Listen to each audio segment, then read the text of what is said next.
mangingisda sa ika-24 na taong anibersaryo ng Araw ng Mangingisda ngayong Mayo 31. Pinakamahirap na sektor sa lipunan ang mga mangingisda at nasa estado ng ganap na pagkasira o overfishing ang ating pangisdaan.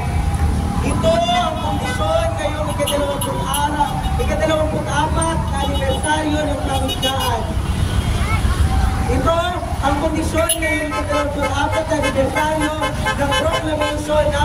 261 Series of 2000 na nagdedeklara ng Mayo 31 bilang National Fisher Conservation at nag-aatas sa mga ehensya sa pangisdaan na magdaos ng taunang mga aktibidad upang gunitahin ang araw na ito. Sa ating maliliit na mangingisda, pangunahin na kapatungkol ang proklamasyon ang pagkilala sa ating mahalagang papel at partisipasyon sa pagpapaunlad ng pangisdaan. Ngunit kabaligtaran ng resulta, habang ang Mayo 31 ay pamamahayag ng pamahalaan sa pag-unlad ng pangisdaan, patuloy na nag-iilagpis naman ang mga mangingisda dahil naman gutom at kahirapan. 26 na taon na ang RA 8515 na isinilang noong 1988 at inimyendahan noong ng RA 10654 noong 2015. Nangako ito ng suporta, seguridad at tulong sa pag-unlad ng mga mangingisda at regulasyon sa limitasyon ng nasisirang pangisdaan. Subalit, ito ang patuloy na nagaganap sa ating pangisdaan. Malaganap pa rin ang illegal, unreported, unregulated fishing Diretso lang sa mga kalimantan sa pangisdaan. Nanawakan ang pagpapaligkalit ng mga munisipal na pangisdaan gaya ng reclamation project sa Manila Bay, sa Cebu at marami pang bahagi ng bansa. Manawag ang seabed at coastal quarry na ginagamit na palampak sa reklamasyon offshore mining sa munisipal na pangisdaan sa Manila Bay. Pagpapalayas sa mga mangingisda sa mga baybay dagat at ilog, lalo na sa target ng mga proyektong pribado at publiko. Tumataas ang tensyon sa West Philippine Sea at pangangisda ang naglalagay sa panganib. Malaganap ang mariculture talks ng mga kapitalista sa pagkukultura na mabilis na sumasaklaw sa mga munisipalidad na pangisdaan. Bagamat lumilikha ito ng bulto ng produksyon ng isda at nakakalikha ng empleo, dinadain ito ng maliit na mangingisda dahil sa pag-aagaw ng komunal na pangisdaan. Ng polusyon dala ng mga ito sa tubig, babawang amoy sa panahon ng paglilinis ng lambat at pagbaho ng baybayin dahil sa nabubulok na isda kapag may fishing. Sa ilang bahagi ng mga munisipal na pangisdaan, nagpapakita ang muling pagdami ng isda. Subalit dahil sa atrasadong kagamitan ng maliliit na pangingisda, hindi ito kayang huluhin. Kaya gusto ng mga kapitalista sa komersyal na pangingisda na pasukin ng mga ito kahit bawal sa RA 8515 at RA 10654. Itong muli,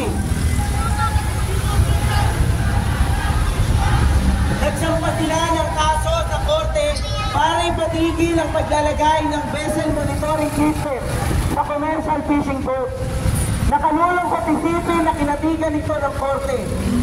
Ang 6 na puntong nabanggit sa unahan ang mga suliraning hinaharap ngayon ng pangisdaan at ng mangingisda.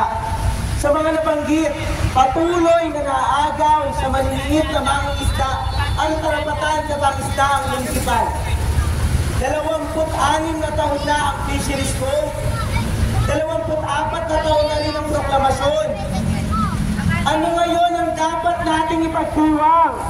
Ngayong nananatiling ang mga mangingisda pa rin ang number 1 na pinakamahirap sa sektor sa lipunan. ngayong lumalala pa ang overfishing sa buong bayan. Hindi pa huli ang lahat.